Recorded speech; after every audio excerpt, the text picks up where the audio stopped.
البتہ اس میں اگرچہ وقت تو زیادہ صرف ہو رہا ہے، لیکن یہاں میں سمجھتا ہوں کہ تھوڑی سی وضاحت میں کر دوں۔ میں نے اپنے گزشتہ جمعے کے خطبے میں اس پر تفصیل سے گفتگو کی ہے۔ ایسا ہوا کیوں؟ کیا حادثہ پیش آیا؟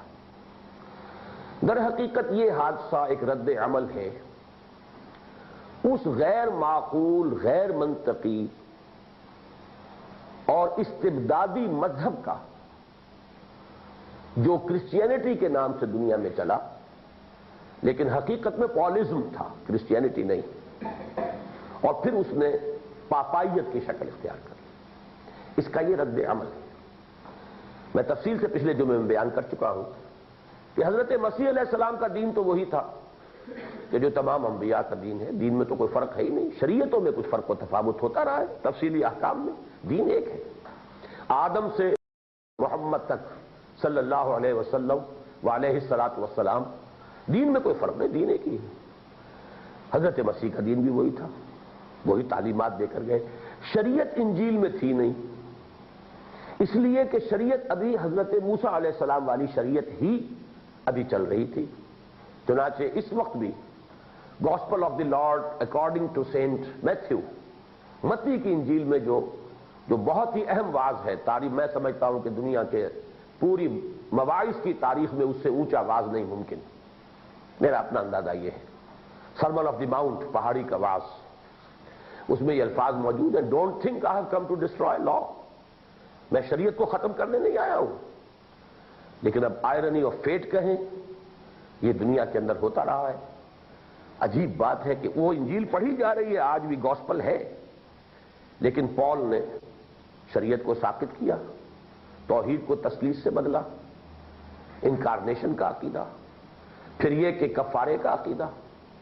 مسیح تو اپنے تمام ماننے والوں کے تمام گناہوں کا کفارہ بن کر سولی پر چڑھ چکا، لہذا اب کسی عمل کی ضرورت نہیں۔ نتیجہ یہ نکلا، میں نے جمعے میں تفصیل سے بیان کیا کہ مذہب کا تعلق عقل سے بھی منقطع اور عمل سے بھی منقطع۔ تو مذہب کیا رہ گیا؟ ایک ڈوگما رہ گیا، تو صرف ایک عقیدہ ہے۔ عقل سے اس لیے منقطع کہ تثلیث کے لیے کوئی عقلی بنیاد نہیں فراہم کی جا سکتی۔ تین میں ایک، ایک میں تین، ایک گورکھ دھندا ہے جس کے لیے کوئی عقل میں تو کوئی گنجائش ہی نہیں، لہذا انہوں نے کہا کہ مذہب کا کوئی تعلق عقل سے نہیں، بات ختم ہو گئی، عقل سے اس کا تعلق کاٹ دیا۔ شریعت ختم ہوئی، عمل سے بھی تعلق ختم ہو گیا۔ لے دے کر ایک مورل تعلیم ہے، اخلاقی تعلیم، وہ دنیا کے تمام مذاہب کا مشترک ایک معاملہ ہے، اس کا کوئی خاص کسی مذہب کے ساتھ کوئی تعلق نہیں۔ سچ بولو، جھوٹ نہ بولو، کم نہ تولو، یہ تو سب کی، یہ تو نوع انسانی کی ایک مشترک متاع ہے۔ اب نتیجہ کیا نکلا کہ جب شریعت ساقط ہو گئی تو ایک خلا پیدا ہوا، اس خلا کو پر کیا پوپ نے کہ اب اسے اختیار ہے جس چیز کو چاہے جائز قرار دے دے، جس چیز کو چاہے ناجائز قرار دے دے، جس چیز کو چاہے لازم کر دے، جس چیز کو چاہے ممنوع کر دے۔ یہ جو اختیار آ گیا حلت و حرمت کا پوپ کے ہاتھ میں، اس سے یہ ایک مذہب وجود میں آیا جس نے شدید استبدادی شکل اختیار کی ہے۔ اور استبداد کا تو رد عمل پھر ہوتا، رد عمل جب ہوا تو جب لوگ اس استبداد کے شکنجے سے آزاد ہوئے، انہوں نے مذہب کو اٹھا کے پھینک دیا، پورے کے پورے مذہب کو۔ یہ صلاحیت نہیں ہوتی عام طور پر لوگوں میں کہ پھر وہ اس وقت تجزیہ کریں اس میں صحیح چیز کیا تھی، غلط کیا تھی۔ غصے میں آ کے جب کوئی فرد یا کوئی قوم یا کوئی معاشرہ کوئی قدم اٹھاتا ہے تو پھر اس کا فیصلہ جو ہوتا ہے وہ تو بہت ہی، یوں سمجھیے کہ وہ ایک ہی رو کے اندر اور پورے کے پورے معاملے کو بہا کر لے جانے والی بات ہے۔ نتیجتاً جب سائنس اور فلسفہ یورپ میں اب ڈیولپ ہوا ہے تو اس کی بنیاد میں اللہ کا انکار، آخرت کا انکار، روح کا انکار، یہ گویا کہ اس کی جڑ میں پیوست ہے۔ اس کی بھی جو بڑی پیاری انہوں نے تاریخی وضاحت لکھی ہے وہ میں پڑھ کے سنا رہا ہوں، اس لیے کہ اس کا جو ویڈیو بن رہا ہے ہم اسے اصل میں استعمال کریں گے کہ آئندہ پھر کبھی ضرورت پیش نہ آئے کہ میں خود اس طریقے سے اس کی وضاحت کروں اور یہ چیزیں اس کا ایک انٹیگرل پارٹ بن جائیں، اس کو ذریعہ ہم بنا سکیں آگے اس بات کی وضاحت کے لیے۔ دیکھیں چشتی صاحب نے وہیں لکھا ہے صفحہ 29 پر، تاہم قارئین کی خاطر ذیل میں اجمالی طور پر کچھ اشارات درج کیے دیتا ہوں۔ جہاں پہلی جو عبارت ہم نے پڑھی تھی وہ دلالت کرتی ہے ان کے فلسفے کے مطالعے کی وسعت پر، وہاں یہ تاریخ مذہب خاص طور پر کرسچینٹی کے پوری تاریخ کا جو مطالعہ ہے ان کا، اب یہ دیکھیے چند نکات میں لائے۔ اس میں پہلی بات انہوں نے بیان نہیں کی، جو میں نے جمعے میں بیان کی تھی، کہ پال نے ایک تبدیلی اور کی تھی حضرت مسیح کی تعلیم میں۔ حضرت مسیح تو یہ فرما کر گئے تھے کہ میں صرف بنی اسرائیل کے لیے رسول بن کر آیا ہوں، اور اپنے شاگردوں کو انہوں نے ہدایت دی تھی، یہ بھی انجیل میں موجود ہے، کہ تمہیں تبلیغ کسی غیر اسرائیلی کو نہیں کرنی، میں تو اسرائیل کے گھرانے کی کھوئی ہوئی بھیڑوں کی تلاش میں آیا ہوں۔ یہ تو الفاظ آج بھی ہیں، بڑے پیارے الفاظ ہیں، بڑے خوبصورت الفاظ ہیں، لیکن اس نے پال نے یہ تبلیغ کا دائرہ مسیحیت کا جو ہے بقول یعنی یہ عام طور پر مسیحیت جسے کہا جاتا ہے، جو حقیقت میں پالزم ہے، اس دور میں اس حقیقت کو دی 100 کے مصنف ڈاکٹر مائیکل ہارٹ نے خوب واضح طور پر تسلیم کیا ہے کہ اصل تعلیمات مسیح کی وہ نہیں تھی جو آج مسیحیت کے نام سے، مسیحیت کے عنوان سے پیش کی جا رہی تھی۔ انہوں نے دائرہ وسیع کیا، جینٹائلز جو تھے، غیر اسرائیلی لوگوں کے اندر بھی تبلیغ۔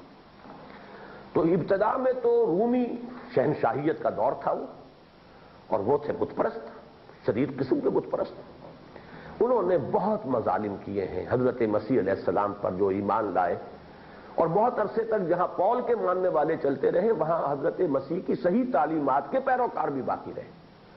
ہوتے ہوتے وہ صحیح تعلیمات والے جو ہے وہ ختم ہوتے چلے گئے، اور پھر عیسائیت صرف پالزم کا نام بن کر رہ گئی۔ تو تقریباً 300 برس تو اس حال میں گزرے ہیں کہ شدید ترین پرسیکیوشن کا سامنا رہا ہے، لیکن یہ کہ تبلیغ کرتے رہے، یہاں تک کہ 300 عیسوی میں قیصر روم کانسٹنٹائن قسطنطین، اس نے اس کنفلکٹ کو ختم کرنے کے لیے خود عیسائیت اختیار کر لی۔ یہ ٹوٹل کنورشن ہوئی ہے رومن امپائر کی ٹورڈز کرسچینٹی اور پالزم، ٹو بی مور ایکزیکٹ۔ اس کے بعد بھی 200 برس تک بڑی ایک کشمکش چلتی رہی، اور ایک طرف چونکہ یونان وہ تو فکر کا، فلسفے کا، سائنس کا گہوارہ تھا، اب وہ باتیں کرتے تھے عقلی، وہ عقلی باتیں اعتراض بنتی تھی عیسائیت پر۔ تو ایک کشمکش جب چلی عقل اور ڈوگما کے درمیان، سائنس کے حوالے سے بھی لوگ اعتراض کرتے تھے، یہ کیا باتیں تم مانتے ہو، اور عقل اور منطق کے اعتبار سے بھی یہ بیان کرتے تھے۔ تو سن 529 میں جسٹینین نے، اب یہ پڑھیے الف یہاں سے، یہ اس سے پہلے کا حصہ چونکہ یہاں نہیں تھا وہ میں نے بیان کر دیا۔ جب جسٹینین قیصر روم نے یہ دیکھا کہ حکمائے یونان نصرانیت کے خلاف عقل عقائد پر فلسفیانہ اعتراضات کرتے رہتے ہیں، تو اس نے تنگ آ کر 529 میں اپنے قلمرو میں فلسفہ اور حکمت کی تعلیم کو ممنوع قرار دے دیا، اور تمام فلاسفہ اور حکماء کو جلا وطن کر دیا۔ اغیار کی طرف سے مطمئن ہو جانے کے بعد نصرانیوں کی زبان بندی اور ذہنی غلامی کے لیے کلیسائے روم کے اساقف اعظم یعنی پوپس نے یہ قانون نافذ کیا کہ جو عیسائی کسی مذہبی عقیدے یا کسی کلیسائی فرمان پر اعتراض کرے گا اسے کلیسا سے بھی خارج کر دیا جائے گا اور ملعون قرار دے دیا جائے گا، یعنی جیتے جی اچھوت اور بعد وفات اس کا لاشا بے گور و کفن۔ یہ استبداد ہے جو عقل اور سائنس اور فلسفے اور فکر کے خلاف وہاں شروع ہوا، اس لیے کہ ڈیفینڈ کرنا ہے ایک ایسے عقیدے کو، ایسے ڈوگما کو کہ جو معقول نہیں ہے، ریشنلزم کی جو بھی کرٹیسزم ہے وہ اس کو برداشت نہیں کر سکتا۔ اجانب اور اقارب دونوں کی طرف سے، یعنی اجنبیوں کو تو جسٹینین نے یہ کہہ کر کہ تمام یونان کے فلسفی اور یہ جو حکمت ہے اس کا پڑھنا پڑھانا ممنوع، اور یہ سب جلا وطن ہو جائیں، میری مملکت سے باہر نکل جائیں۔ اچھا، جو کچھ تھوڑے بہت جراثیم رہ گئے تھے اپنوں میں، عیسائیوں میں، ان کی وہ پوپ کی طرف سے جب آ گیا، ڈیکری آ گئی، اس کا فرمان آ گیا، تو اس کا بھی دروازہ بند کر دیا کہ دیکھ لو اگر ذرا بھی زبان کھولی تو اچھوت بنا دیے جاؤ گے، ملعون اور مقاطعہ، بائیکاٹ۔ اجانب اور اقارب یہ دونوں اس لیے کہا انہوں نے، دونوں کی طرف سے بے فکر ہو جانے کے بعد کلیسائے روم نے خلاف عقل عقائد، اس میں جو نوٹ ہے ان کا، مثلاً یہ خلاف عقل عقائد کیا ہے؟ ڈوگماز۔ نمبر 1 مثلاً وہ تثلیث جس کی روح سے خدا بیک وقت و بیک جہت اور بیک حیثیت و بیک اعتبار ایک بھی ہے اور 3 بھی ہے، نیز وحدت بھی حقیقی ہے اور تثلیث بھی حقیقی ہے۔ اب کیسے بتائیں اس کو؟ نمبر 2 تجسم، انکارنیشن، جس کی روح سے کلام لوگوس جو خدا کے ساتھ بھی ہے اور خدا بھی ہے مجسم ہو کر یسوع کی شکل میں ظاہر ہوا۔ جیم، یسوع نے اگرچہ وہ خدا تھا اور خدا کی صورت میں تھا، بوجہ غایت فروتنی، ہیوملٹی، اپنے آپ کو الوہیت سے معرہ قرار دیا اور غلام کی حیثیت اختیار کر لی اور صلیبی موت گوارا کر لی۔